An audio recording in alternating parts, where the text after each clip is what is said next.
TTV news కి స్వాగతం. బులెటిన్లో ముందుగా హెడ్లైన్స్ చూద్దాం. సత్య హరిశ్చంద్రుడిలా కేటీఆర్ తెగ బిల్డప్ ఇస్తున్నాడు. కేటీఆర్ కు చిత్తశుద్ధి ఉంటే విచారణలో నిజాయితీగా సమాధానాలు చెప్పాలి. ఎమ్మెల్సీ బల్మూర్ వెంకట్.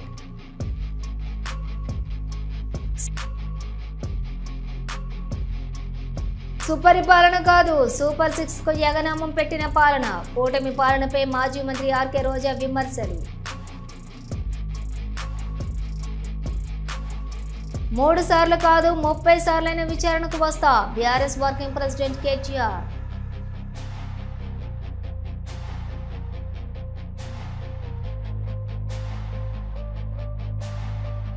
పద్నాలుగవ ప్రపంచ వయోధికుల వేధింపుల అవగాహన రోజు సమావేశానికి హాజరైన ఎమ్మెల్సీ ప్రొఫెసర్ కోదండరాం.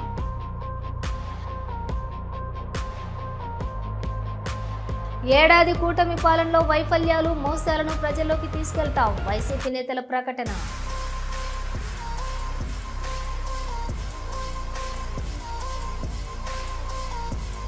బాల్కంపేట శ్రీ ఎల్లమ్మ అమ్మవారి వార్షిక కళ్యాణ మహోత్సవం ఏర్పాట్లు. అధికారులతో సమీక్ష సమావేశం నిర్వహించిన మంత్రి పొన్నం ప్రభాకర్.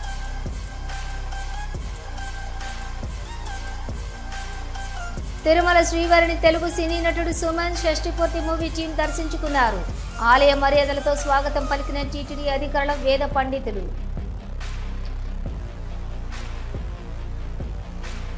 వెన్నుపోటుపై మరో బుక్ రిలీజ్ చేసిన వైసీపీ. వెన్నుపోటు పుస్తకాన్ని ఆవిష్కరించిన వైసీపీ నాయకులు.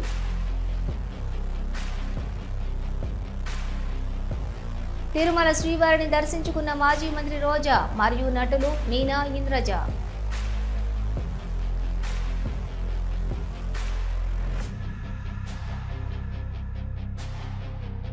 చట్టం మీద గౌరవం ఉందని అంటూనే కేటీఆర్ సన్నాయి నొక్కులు నొక్కుతున్నాడు.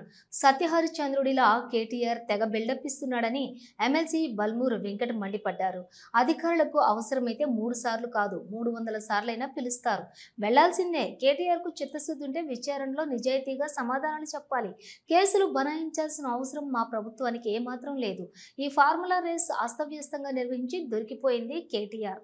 మంత్రివర్గం అనుమతి లేకుండా ఇష్టానుసారంగా విదేశీ కంపెనీకి 55 కోట్లు చెల్లించింది కేటీఆర్ అని అన్నారు. నిబంధనలను పాటించకుండా ఆర్బీఐకి చెప్పకుండా డబ్బులు పంపించమన్నది నువ్వు. అడ్డంగా దొరికిపోయి నంగనాచిలా కేటీఆర్ కబుర్లు చెబుతున్నాడన్నారు. దొరికిపోయి ఈ రోజు నీతివంతుల లెక్క ఏమి తప్పు చేయడం లెక్క మాట్లాడుతున్నావు. 3 సార్లు కాదు, దొంగతనం చేసిన వాళ్ళని 300 సార్లు అధికారులు పిలిచినా పోవాల్సిందే, సమాధానం చెప్పాల్సిందే. నిజంగా నువ్వు సత్య హరిశ్చంద్రుడు అయితే ఆ విచారణలో వాస్తవాలు చెప్పి అంగీకరించాల్సిన బాధ్యత నీపైన ఉంటది. అవన్నిటినీ పక్కన పెట్టి మా ప్రభుత్వం నీపైన కేసులు పెట్టి మిమ్మల్ని లోపల పెట్టే అవసరం మాకు లేదు. కాంగ్రెస్ ప్రభుత్వము నిన్ను లోపల పంపించి నిన్ను విచారణ చేపట్టి విచారణకి పిలిచి పైశాచిక ఆనందం పొందుతుందని మాట్లాడుతున్నాం. మరి ఇదే నువ్వు అధికారంలో ఉన్నప్పుడు రేవంత్ రెడ్డి గారిని మా అందరి పైన అడ్డగోలుగా అక్రమంగా వందలాది కేసులు పెట్టి జైలు పాలు చేసి డిటెన్షన్ సెల్లో పెట్టి మరి దాన్ని పైశాచిక ఆనందం పొందినవా లేదా దాన్ని శాడిజం అని అంటారా? తెలుగు సినిమా పరిశ్రమలో కాస్ట్యూమర్స్ గా పనిచేసే కార్మికులు యూనియన్లోని కార్మికులకు భూమి కొని ఇంటి జాగాలు ఇప్పిస్తామని యూనియన్ అధ్యక్షులు, కార్యదర్శి, కోశాధికారులు మాయమాటలు చెప్పి కార్మికుల వద్ద డబ్బులు వసూలు చేసి యూనియన్లో ఉన్న డబ్బులను సైతం ఖర్చు చేసి భూమి కొనకుండా కాస్ట్యూమ్స్ కార్మికులను మోసం చేసినటువంటి యూనియన్ అధ్యక్ష కార్యదర్శులపై వెంటనే విచారణ చేసి చర్యలు తీసుకోవాలని కోరుతూ ఇందిరా పార్క్ వద్ద తెలుగు సినిమా కాస్ట్యూమర్స్ కార్మికులు ధర్నా నిర్వహించారు. ఈ ధర్నాకు ముఖ్య అతిథిగా సిఐటియు రాష్ట్ర కార్యదర్శి ఎం వెంకటేష్ హాజరై మాట్లాడుతూ తెలుగు సినిమా కాస్ట్యూమ్స్ కార్మికులను మోసం చేసినటువంటి అధ్యక్షులు వాసు, కార్యదర్శి నరసింహారావు, కోశాధికారి రాంబాబులపై వెంటనే కేసు నమోదు చేయాలని డిమాండ్ చేశారు. 20 ఎకరాలు కొంటున్నామని చెప్పి కార్మికులకు మాయమాటలు చెప్పి చివరికి 16 ఎకరాలు కొన్నామని, ఆ 16 ఎకరాల్లో 13 ఎకరాలు మాత్రమే మనకు మిగిలిందని, మిగతా భూమి ఎంత కబ్జాకు గురైందని, 13 ఎకరాల్లో సైతం 7 ఎకరాలకి అగ్రిమెంట్ చేసుకుని 5 ఎకరాలు మాత్రమే చూపిస్తున్న మోసగాళ్లు. బాధితులంతా రాష్ట్ర ప్రభుత్వం దృష్టికి తీసుకువెళ్లినప్పటికీ పోలీస్ విచారణ జరిపిస్తామని ప్రజావాణిలో అధికారులు హామీ ఇచ్చినప్పటికీ ఎలాంటి విచారణ లేకుండా కేసు విచారణ మూసేయటం అన్యాయమన్నారు. మొత్తం ఫెడరేషన్లోనే 24 క్రాఫ్ట్ల్లోని అనేక యూనియన్లు దొంగలు, మోసగాళ్లు, రౌడీల్లో తిష్ట వేసి తెలుగు సినిమా కోసం కష్టపడి పనిచేస్తున్న కార్మికుల పొట్టలు కొడుతున్నారని అన్నారు. అందరికీ నమస్కారం అండి. నా పేరు Chandrabose. Telugu cine and cine costumes union vice ప్రెసిడెంట్గా నేను ఆల్రెడీ ఉన్నానండి పోస్ట్లో. అయితే ఇప్పుడు మేము ఒక భూమిని కొనడం జరిగింది. మన మెంబర్స్ అందరూ కలిసి ఒక భూమిని కొనడం జరిగింది. ఆ భూమి ఒక భూ కబ్జాదారుల చేతి మీదకి సురేష్ అనే వ్యక్తికి దగ్గరికి మనం అది నాయకులు ఎవరైతే ఉన్నారో వారు వాళ్ళకి రిజిస్ట్రేషన్ చేయటం జరిగింది. అయితే డెవలప్మెంట్ రిజిస్ట్రేషన్ చేశారు. ఆ రిజిస్ట్రేషన్ని మీరు క్యాన్సిల్ చేయమని మేము అడగ్గా, మెంబర్స్ అందరూ అడగ్గా, మరి వారు క్యాన్సిల్ చేయను అని చెప్పి పలు రకాలుగా ఇబ్బందులకు గురిచేసి మరి ఈ యొక్క మెంబర్స్కి చెందాల్సిన భూమిని మరి అన్యక్రాంతమైన ఈ యొక్క ఎవరైతే మన సురేష్ గారు ఉన్నారో మరి డెవలప్మెంటర్ చేసే అగ్రిమెంట్ క్యాన్సిల్ చేయమంటే చేయకుండా మమ్మల్ని పలు రకాలుగా ఇబ్బందులు పెట్టి పలు రకాలుగా మమ్మల్ని ఇబ్బంది పెడతా ఉన్నారు. మరి దానిపైన గవర్నమెంట్ ఒక పెద్దల దృష్టికి తీసుకెళ్ళి మాకు న్యాయం చేయాల్సిందిగా గవర్నమెంట్ వారిని కోరుతూ సెలవు తీసుకుంటున్నా సార్. Thank you. సుపరిపాలన కాదు, సూపర్ 6 కు యగనామం పెట్టిన పాలన. సుపరిపాలన 1,60,000 కోట్లు అప్పు చేయడం సుపరిపాలన అంటారా అని మాజీ మంత్రి ఆర్కే రోజా అన్నారు. 1,80,000 కోట్లు యగనామం పెట్టడం సుపరిపాలన. సందుకు మందుబాబులు తయారీ చేయటం, బెల్ట్ షాపులు. సిబిఎన్ అంటే సి చీటింగ్, బి అంటే బాదుడు, ఎన్ అంటే నేరాలు, రిజిస్ట్రేషన్ ఛార్జీలు బాదుడు, విద్యుత్ ఛార్జీలు బాదుడు. గత పాలన కంటే సంక్షేమం అందిస్తామని చెప్పి మోసం చేశారు. ఎల్లో బుక్ మేనిఫెస్టో పక్కన పెట్టేశారు. రెడ్ బుక్ రాజ్యాంగం అమలు చేస్తున్నారు. ఈ రోజు ముఖ్యమంత్రి నిస్సిగ్గుగా అబద్ధం చెబుతూ ఉన్నాడు. సూపర్ 6 అన్ని అమలు చేసేసాం అంటున్నాడు. నాలుక మందం అంటున్నారు. గుండెల్లో ప్రేమ అభిమానంతో పొదిలి సభకు తరలివచ్చారు. అమ్మకు ఒడి సృష్టికర్త జగన్మోహన్ రెడ్డి. ఆ రోజు అమ్మ ఒడి మీరు ఎగతాళి చేశారు. మరి మీరిప్పుడు ఇస్తున్నారు. ఒక్క బాత్రూమ్ కూడా కట్టించకుండా ఒక్కొక్కరికి దగ్గర నుంచి 2 నొక్కేశారు. 10వ తరగతి పరీక్ష పేపర్లు కూడా దిద్దటం మీకు చేత కాదని అన్నారు. లోకేషా జోకేషా అని ప్రజలు నవ్వుకుంటున్నారు. మహిళలపై అత్యాచారాలు జరుగుతుంటే పవన్ కళ్యాణ్ స్పందించటం లేదు. ఎమ్మెల్యే అయ్యాను, డిప్యూటీ సీఎం అయ్యాను అని ఒక మూలను కూర్చున్నారు పవన్ కళ్యాణ్. మీ ప్రభుత్వానికి హనీమూన్ టైం అయిపోయింది. మీకు కౌంట్ డౌన్ స్టార్ట్ అయింది. రెడ్ బుక్ రాజ్యాంగం పక్కన పెట్టండి. మామిడి రైతులు ఉమ్మడి చిత్తూరు జిల్లాలో చంద్రబాబును చూసి సిగ్గుపడుతున్నారు. మ్యాంగో రైతులకు కిలోకు 4 రూపాయలు కొనుగోలు చేస్తున్నారు. వైఎస్ఆర్ కాంగ్రెస్ పాలనలోని 43 రూపాయలు కొన్నారు. రైతుల్లో కూడా క్యాస్ట్ ను చూసి మీ పాలన చేస్తున్నారు. సనాతన యోగి ఏమైపోయాడు అర్థం కావటం లేదు. దేవాలయాలు ధ్వంసం చేసి స్థలాలు కబ్జా చేసే స్థాయికి పెరిగిపోయాయి. మరి టీడీపీ పార్టీ కూసాలు కదిలేలా ప్రజల పక్షాన పోరాటాలు చేస్తామని అన్నారు. మందుబాబులు తయారు చేయడాన్ని సుపరిపాలన అంటారా? లేదా విద్యుత్ ఛార్జీల్ని పెంచేయడం, నిత్యావసర వస్తువుల ధరలు పెంచేయడం, పెట్రోల్ డీజిల్ ధరలు పెంచేయడాన్ని సుపరిపాలన అంటారా? దేన్ని సుపరిపాలన అంటారో వాళ్ళు ఒక్కసారి చెప్పాలి. అసలు సిబిఎన్ లోనే అన్ని ఉన్నాయి. సి అంటే చీటింగ్, బి అంటే బాదుడు, ఎన్ అంటే నేరాలు. చంద్రబాబు నాయుడు ముఖ్యమంత్రి అయిన మొదటి ఏడాదే ప్రజలకు ఇవ్వాల్సిన ఆయన ప్రామిస్ చేసినవి ఏవీ చేయకుండా 81,000 కోట్లని ఎక్కొట్టి చీటింగ్ చేశాడు. బీఆర్ఎస్ వర్కింగ్ ప్రెసిడెంట్ కేటీఆర్ సోమవారం నాడు ఏసీబీ విచారణకు హాజరయ్యారు. అంతకుముందు ఆయన తెలంగాణ భవన్ లో మీడియాతో మాట్లాడుతూ చట్టం మీద గౌరవం ఉంది కాబట్టే ఏసీబీ విచారణకు ఎన్నిసార్లు పిలిచినా వస్తామని చెప్పాము. ఇది 3వసారి విచారణకు పిలవటం. 3 సార్లు కాదు 30 సార్లైనా విచారణకు వస్తాం, విచారణకు సహకరిస్తామని అన్నారు. మా మీద కేసులు బనాయించి మమ్మల్ని ఇబ్బంది పెట్టే కమిషన్లు వేసి మమ్మల్ని ఇబ్బంది పెట్టినంత మాత్రాన ప్రజల తరపున ప్రశ్నిస్తూనే ఉంటాం. ప్రశ్నించకుండా ఉంటాననుకుంటే అది కాంగ్రెస్ ప్రభుత్వం యొక్క అవివేకం మాత్రమే. కేసీఆర్ హరీష్ రావులను కాళేశ్వరం కమిషన్ల ముందు కూర్చోబెట్టారు. వారిని కమిషన్ ముందు కూర్చోబెట్టి పైశాచిక ఆనందం పొందుతున్నారు. నన్ను ఏసీబీ విచారణకు మళ్ళీ పిలుస్తున్నారు. నన్ను మళ్ళీ ఏసీబీ విచారణకు పిలిచి రాక్షసానందం పొందుతున్నారని అన్నారు. 14వ ప్రపంచ వయోధికుల వేధింపుల అవగాహన రోజు సందర్భంగా Telangana state all senior citizens association ఆధ్వర్యంలోని నాచారంలో వేధింపుల నివారణ సమావేశం నిర్వహించడం జరిగింది. ఈ సమావేశంలో MLC professor Kodandaram, Mopal MLA Bandari Lakshma Reddy, మాజీ MLC Sudhakar Reddy, retired high court justice Chandrakumar, Peerzadiguda మాజీ mayor Jakka Venkatareddy, senior citizens పాల్గొన్నారు. ఈ సందర్భంగా ఎమ్మెల్సీ కోదండరాం, సీనియర్ సిటిజన్స్ రాష్ట్ర అధ్యక్షులు నరసింహారావులు మాట్లాడుతూ ఐక్యరాజ్య సమితి వయోవృద్ధుల వేధింపులపైన దృష్టి పెట్టాలని జూన్ 15ను ఎంచుకుంది. అదే రోజును ప్రపంచ వయోధికుల వేధింపుల అవగాహన రోజుగా గుర్తించారు. వృద్ధులకు చేయవలసినటువంటి సమయానికి పని చేయకపోయినా సమయానికి ఆహారాన్ని అందించకపోయినా కూడా వేధింపులకు గురి చేసినట్లే అన్నారు. సమస్యలు తలెత్తినప్పుడు అందరూ కలిసికట్టుగా పోరాడాలి. అంతేకాకుండా వాటిని పరిష్కరించే దిశగా వారి కొరకు ఒక హెల్ప్ లైన్ ఏర్పాటు చేయాలి. మనిషి గౌరవంగా బ్రతకాలంటే వేధింపులకు గురి కాకుండా చూడాలంటే అది కేవలం ప్రభుత్వ బాధ్యతే కాదు, సమాజం యొక్క బాధ్యత కూడా ఉంటుంది. వయోవృద్ధులను వేధింపులకు గురి చేయకుండా చూడాల్సిన బాధ్యత పిల్లలపై ఉందన్నారు. తల్లిదండ్రులను వేధింపులకు గురి చేసినట్లయితే చట్టపరమైన చర్యలు తీసుకోవాల్సిన అవసరం ఎంతైనా ఉందని అన్నారు. అవగాహన రోజైనటువంటి జూన్ 15 నాడు ఈ Telangana state all senior citizen association ఒక అవగాహన సమావేశాన్ని ఏర్పాటు చేసింది. దీంట్లో ప్రధాన ఉద్దేశం ఏంటంటే వయోధికులు ఎందుకు ఏ రకంగా వేధింపులు గురవుతున్నారు, ఆ వేధింపులను ఎలా పరిష్కరించుకోవాలి, వాటి పరిష్కార మార్గాలు, వయోధికుల హక్కుల పట్ల చట్టాల పట్ల వారికి సంపూర్ణమైన అవగాహన కల్పించాలి.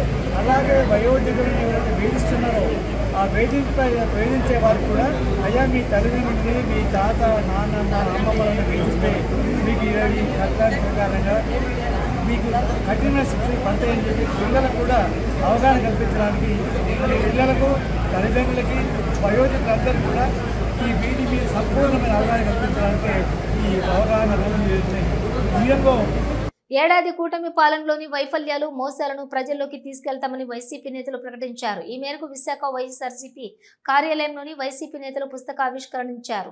ఈ పుస్తకం చంద్రబాబు నేతృత్వంలోని కూటమి ప్రభుత్వం ఏడాది కాలంలో చేసిన అవినీతి వైఫల్యాలను బయటపెడుతుందని నేతలు పేర్కొన్నారు.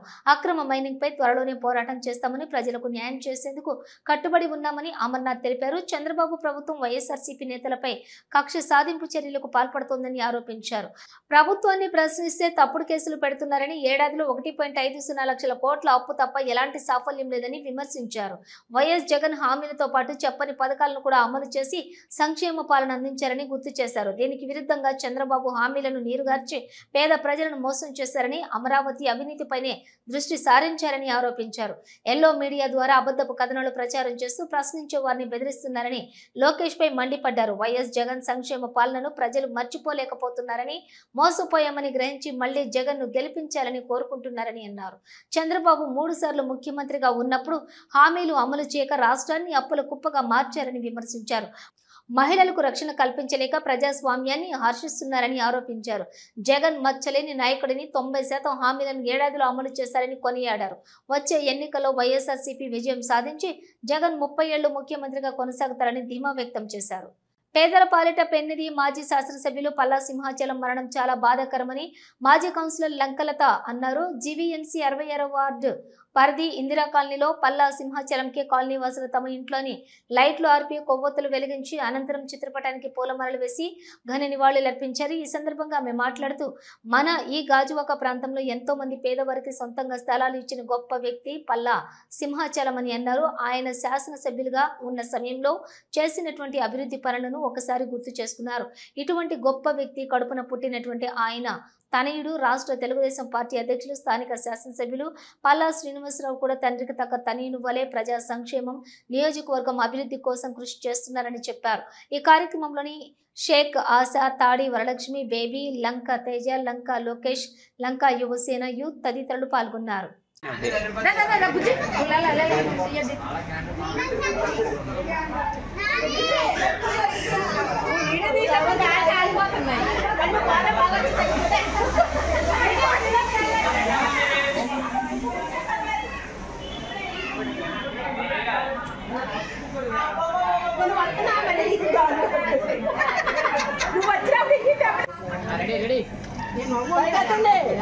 अमर रहे अमर रहे अमर रहे अमर रहे अमर रहे अमर रहे अमर रहे अमर रहे अमर रहे अमर रहे अमर रहे अमर रहे अमर रहे अमर रहे पक्ष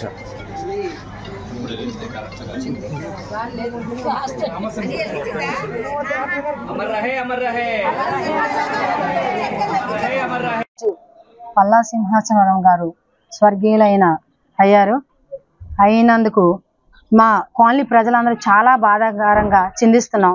ఎందుకంటే ఆయన అకాల మరణం తర్వాత కాలనీ ప్రజలందరూ చాలా కోల్పోయామని బాధపడుతున్నారు. ఎందుకంటే ఆయన గతంలో ఆయన పరిపాలనలోని ఆయన ప్రజల కోసమే సేవ చేశారు.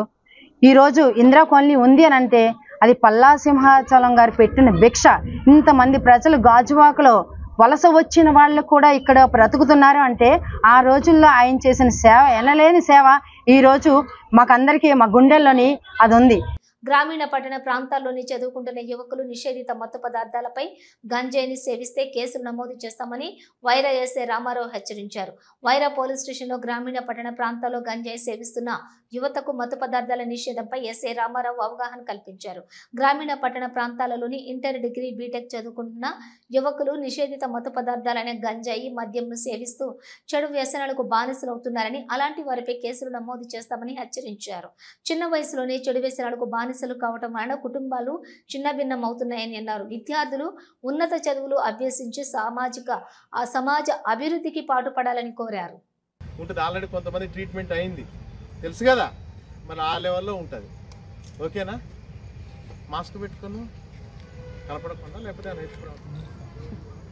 ఓకే. బాల్కంపేట శ్రీ ఎల్లమ్మ పోచమ్మ దేవస్థానంలోని శ్రీ ఎల్లమ్మ అమ్మవారి వార్షిక కళ్యాణ మహోత్సవం 2025పై అధికారులతోటి హైదరాబాద్ ఇన్ఛార్జి మంత్రి పొన్నం ప్రభాకర్ సమీక్ష సమావేశం నిర్వహించారు. ఈ సమావేశంలోని జీహెచ్ఎంసీ మేయర్ గద్వాల విజయలక్ష్మి, రాజ్యసభ సభ్యులు అనిల్ కుమార్ యాదవ్, ఎమ్మెల్యే తలసాని శ్రీనివాస్ యాదవ్, జిల్లా కలెక్టర్ దాసరి హరిచందన, స్థానిక కార్పొరేటర్ కేతినేని సరళ, అన్ని డిపార్ట్మెంట్ల అధికారులు పాల్గొన్నారు. జూలై 1 బల్కంపేట ఎల్లమ్మ అమ్మవారి కళ్యాణం సందర్భంగా భక్తులకు చేయాల్సినటువంటి ఏర్పాట్లు, భద్రత, బారికేడ్లు, క్యూ లైన్లు, గత సంవత్సరం ఏర్పడినటువంటి ఇబ్బందులు పునరావృతం కాకుండా తీసుకోవాల్సినటువంటి జాగ్రత్త చర్యలు, మంచినీటి సౌకర్యం తదితర అంశాలపై సమీక్ష సమావేశం జరిగింది. బక్రీద్ సందర్భంగా మీర్జాలగూడలోని బీజేఆర్ నగరంలో వధించడానికి తెచ్చినటువంటి గోవుల సమాచారం పోలీసులకు ఇచ్చి పట్టించాడనే నెపంతో మల్కాజిగిరి పోలీస్ స్టేషన్ పరిధిలోని మీర్జాలగూడలో నివసించే వంశీకృష్ణ అనే యువకుడిపై స్థానికంగా ఉండే ముస్లింలు మూకుమ్మడిగా దాడి చేశారని స్థానికులు ఆరోపించారు. జరిగిన సంఘటనపై మల్కాజిగిరి పోలీసులకు ఫిర్యాదు చేశారు. వంశీకృష్ణపై స్థానిక ముస్లింలు దాడి చేసే అవకాశం ఉందని పోలీసులకు ముందుగానే సమాచారం ఇచ్చినా కూడా పోలీసులు పట్టించుకోలేదని, ఈరోజు వంశీకృష్ణపై దాడి జరగడం పోలీసులు వైఫల్యమని స్థానిక మండిపడ్డారు. తక్షణమే వంశీకృష్ణపై దాడి చేసిన వారిని కఠినంగా శిక్షించాలని డిమాండ్ చేశారు. గాయాల పాలైన వంశీకృష్ణను మల్కాజ్గిరి ప్రభుత్వ ఆసుపత్రికి తరలించగా మెరుగైన వైద్యం కోసం గాంధీకి తరలించారు.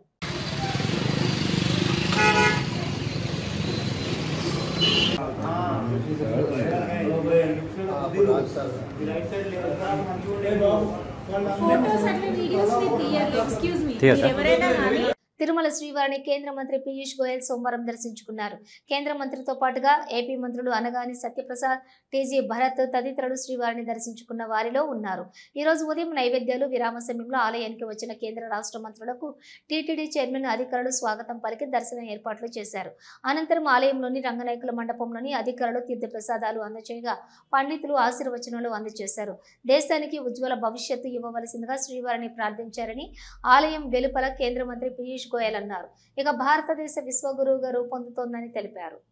తిరుమల శ్రీవారిని సోమవారం ఉదయం వారికి టీటీడీ అధికారులు స్వాగతం పలికి దర్శన ఏర్పాట్లు చేశారు. వీఐపీ ప్రారంభ దర్శనంలో శ్రీవారిని తెలుగు సినీ నటుడు Suman, Shashtipoorthi movie team, Telangana high court judge Madhusudan Rao, Orissa high court chief justice Harish Tandon, మంత్రి అచ్చెన్నాయుడు, తెలంగాణ ఎమ్మెల్యే ప్రభాకర్ రెడ్డి, తెలంగాణ ఎమ్మెల్యే ప్రియాంక రెడ్డి దర్శించుకున్నారు. దర్శనానంతరం వారికి ఆలయంలోని రంగనాయకుల మండపంలోని వేద ఆశీర్వచనం అందించగా అధికారులు తీర్థ ప్రసాదాలను అందజేశారు. శ్రీవారి ఆలయం ఎదురుగా ఉన్న ప్రసార కేంద్రం వద్దకు వచ్చి కేంద్ర అత్తర్ పరమేకు నిమ్మవర్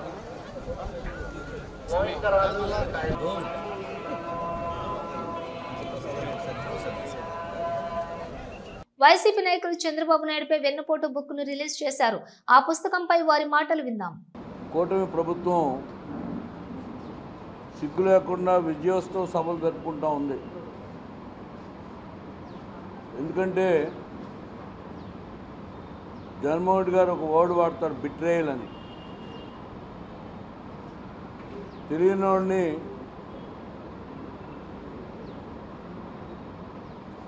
ఏదైనా ఇబ్బంది పెడితే మోసం ఉంటుంది,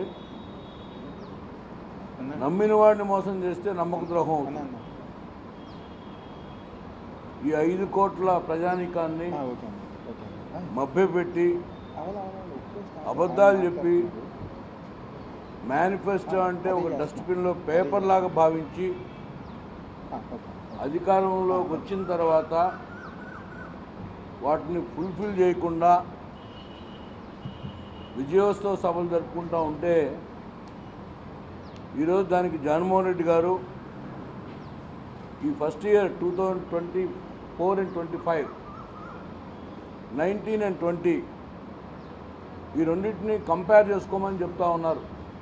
తిరుమల శ్రీవారిని సీనియర్ హీరోయిన్లు దర్శించుకున్నారు. మాజీ మంత్రి రోజాతో పాటుగా మీనా, ఇంద్రజ తదితరులు కలిసి ఈ రోజు ఉదయం నైవేద్యం సమయంలో స్వామివారిని దర్శించుకున్నారు. దర్శనం అనంతరం వారికి ఆలయంలోని రంగనాయకుల మండపంలోని అధికారులు తీర్థప్రసాదాలు అందజేయగా పండితులు ఆశీర్వచనాలు అందజేశారు. శ్రీవారిని దర్శించుకోవడం సంతోషంగా ఉందని ఆలయం వెలుపల వెల్లడించారు. నర్సాపూర్ బస్టాండ్ ముందు విద్యార్థులు ధర్నాకు దిగారు. జక్కపల్లి మండలం స్కూల్ కు బస్సు కేటాయించాలంటూ నిరసనకు దిగారు. విద్యార్థులతో కలిసి విద్యార్థుల తల్లిదండ్రులు కూడా ధర్నాలో పాల్గొన్నారు. దాంతో కిలోమీటర్ మేర ట్రాఫిక్ అంతరాయం కలిగింది. పోలీసులతో విద్యార్థులు తల్లిదండ్రులు వాగ్వాదానికి దిగారు.